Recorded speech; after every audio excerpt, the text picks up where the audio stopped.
Floyd Mayweather leaks the sparring between Gervonta Davis and Devin Haney, and this time it's not just a clip, it's the full 6 rounds, 3 minutes each. Tank and Devin just going at it, and I don't know how you guys feel about it. I don't really care, to be honest with you guys, now that, you know, the unspoken rule about, you know, not releasing sparring footage and, you know, what happens in the gym stays in the gym. Now that that's all out the window, I mean, I guess everything's fair game, especially when it comes to Floyd Mayweather, and a lot of people are calling Floyd Mayweather petty for leaking this sparring footage, you know, the day of Tank's win, and I don't know, I just feel like that sparring footage doesn't really change my mind or affect anything for me. I'm not looking at that sparring footage and saying that, oh man, Tank got stopped by Devin. That's not really how I saw it. I don't think that's how anybody saw it. If anything, you know, you think about it, you think about the fact that, you know, without headgear and with, you know, 8-ounce gloves on, I don't know what happens in that sparring, but you know, I don't know what happens in that fight for sure, but it's hard for me to pick against Tank in that one, because there were a lot of moments where Tank kind of had his back turned. He was talking to somebody else in the gym, and then, you know, Devin would start punching Tank, and Tank would just turn around and start having at Devin. You know, he was just going at him. So it just seemed like the power differential was different, and the stamina wasn't amazing from either guy, honestly. It's sparring is sparring, but, you know, I'm more so looking at the now, and I think basing off of their most recent performances, and you look at the matchup between Devin and Tank, I can't help but pick Tank in that matchup. You know, you look at that Frank Martin fight, we all thought that Frank Martin was going to be I thought he was going to be a little bit of a bigger threat. I still picked Tank to stop him. I picked the 9th round, he did it in the 8th, but I still picked, you know, Frank Martin to be a little bit, you know, more resistant, to provide more resistance to Tank, not make it look that easy, because I knew Frank Martin was going to move. I just thought it was going to be a little bit faster. I thought he would be able to maintain it a little bit more, but you started to see Tank kind of cut the ring off. You started to see him back Frank Martin into corners, and you saw those combinations and counter shots start to take a toll on Frank Martin. He slowed down the movement of Frank Martin. That was the key to Tank's game plan, is being able to walk him down, because if he just kept the pace, you know, wide, if he kept a wide amount of distance between him and Frank Martin throughout those rounds, I'm pretty sure Frank Martin would have been able to maintain it. But because Tank continued to smother Frank Martin and back him into corners and do that kind of peekaboo offense, you know, where he was pressuring Frank Martin, that's what gave him trouble. That's what limited the mobility of Frank Martin and ultimately led to that knockout, that vicious knockout, you know, happening. Tank was able to land his shots because he backed Frank Martin into a corner where he wasn't able to do that movement. He wasn't able to do, you know, use those angles to get out of there and maneuver himself out of difficult positions, because Tank is smart. Tank knew that if he didn't pressure him, he'd be making it easy on him. Once you start pressuring him, you know, the game plan from Frank Martin goes out the window. He goes into survival mode, and that's ultimately what happened. You know, not to say that Frank Martin was there to take a dive. I'm not saying that. You know, people like to say crazy and extremist stuff like that, but Frank Martin did a lot of good things that just ended up not being enough. And I'm still a big fan of Frank Martin. I think him and Rolly is a big fight. Him and Isak Cruz could be a big fight. But it's all about maintaining a game plan and being able to sustain it for 12 rounds against a guy like Tank, and especially if you don't have power. If you don't have power, it's more like, all right, it's just a matter of time. Yeah, you could win the first 6 rounds maybe, but let's see what happens after that. That second half of the fight is where, you know, the storm becomes really heavy when you're fighting a guy like Tank. It's not all about those first 6 rounds. You could gain a lot of confidence in 6 rounds, but it almost seemed like even within those first 6 rounds when Frank Martin was winning a lot of them, you know, a lot of people had Frank Martin winning up until the knockout. I had a 4-3 in favor of Gervonta Davis, but whatever the scorecards were, it doesn't really matter because Tank got the stoppage.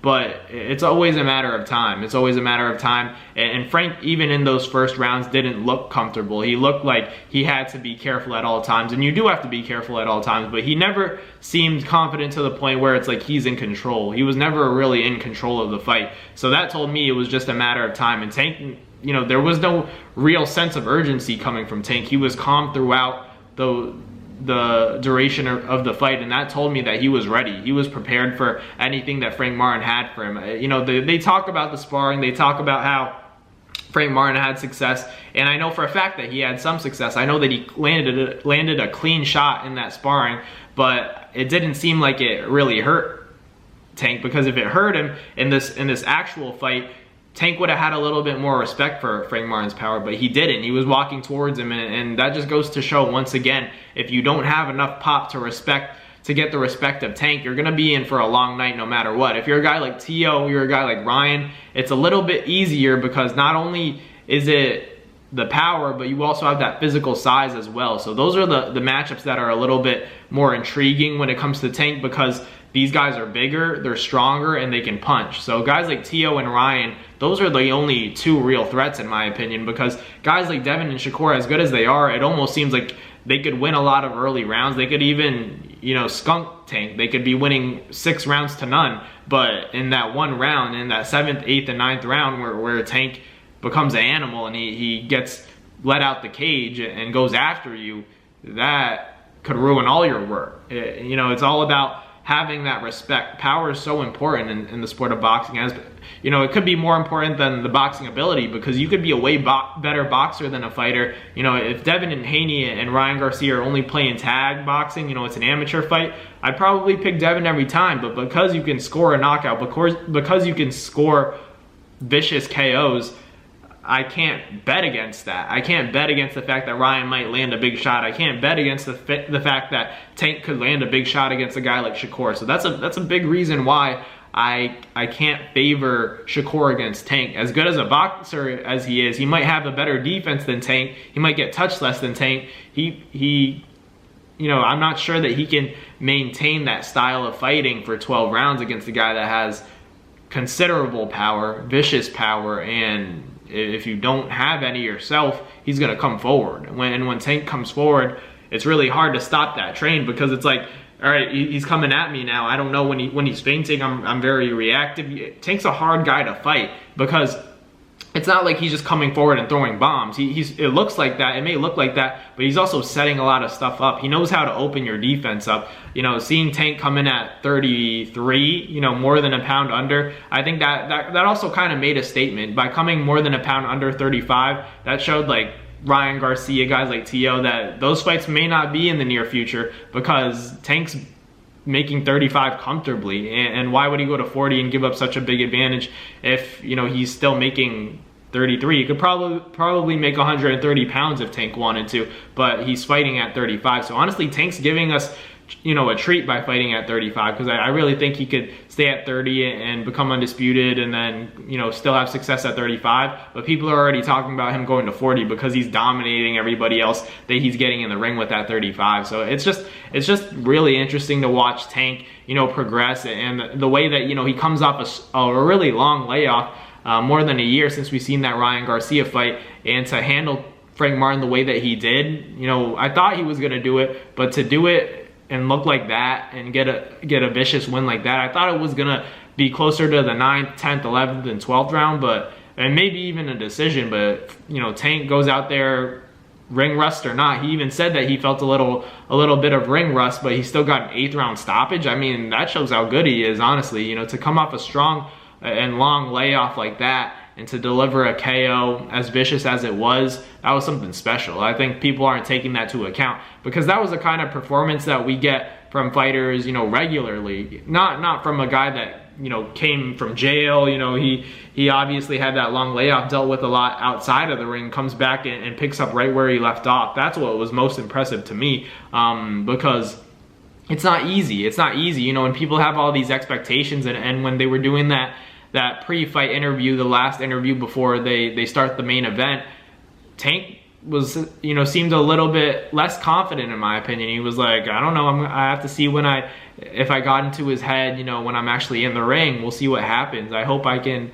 do this and that. It didn't seem like the regular Tank, so I was like a little bit like, I don't know how this is gonna happen. But Tank even talked about the ring rust. He said that he didn't feel like his best getting into that fight. You know, he didn't feel like he warmed up properly and still got the 8th round stoppage. Like, I can understand if it's the 10th, 11th, or 12th round, but this dude stopped the guy in the 8th and said that he was rusty. So you know, imagine that. Imagine saying that you're rusty and still getting an 8th round stoppage. I mean, Tank's just a different breed. Setting up that right hand to land that uppercut, and that was, you know, the closing of the curtains for Frank Martin. And as good as he is, Tank's just on another level right now. And I think it's got to be Shakur, it's got to be Lomachenko if it's at 35. But there are a lot of options for Tank. You know, the cards are all on his table and in his hands. So we'll see what Tank does next. But let me know in the comments what you guys thought about Floyd Mayweather leaking that sparring footage from Tank and Devin Haney. I didn't think too much of it. You know, it was good work, it was good sparring, but it doesn't impact the fact that, you know, I think that